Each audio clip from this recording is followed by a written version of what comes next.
We're here in Oslob, Philippines, on Cebu Island. And Oslob was put on the map because they started feeding whale sharks right here in this little bay.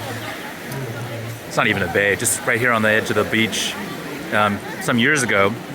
And it got to the point where the whale sharks got effectively domesticated. I mean, they're still wild animals, but they come every day now to feed here because they're fed.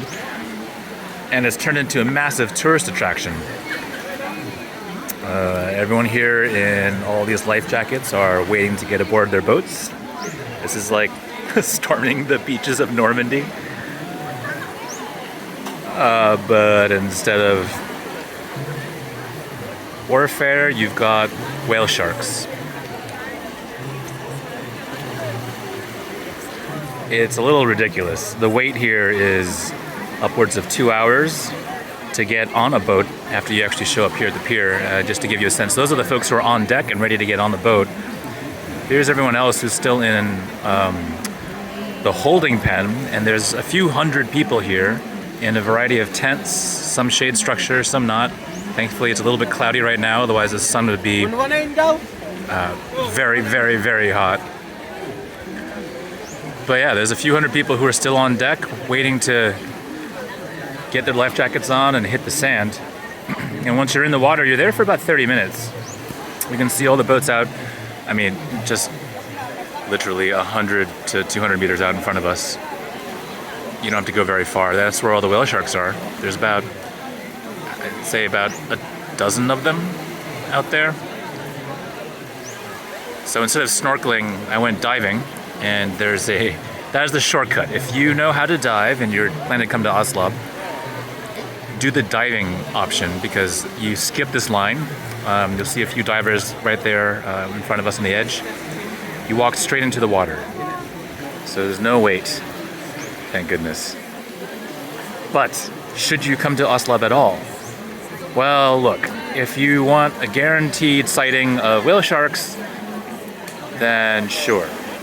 But honestly, I was down there for about an hour diving, and it was pretty miserable. I mean, you're watching these whale sharks get crowded by hundreds of tourists. Oh, here you go. They're calling the next 5 boats. Look at this. W110. Please proceed to life jacket area for boarding. All right, the next wave of soldiers are suiting up and ready to hit the sand.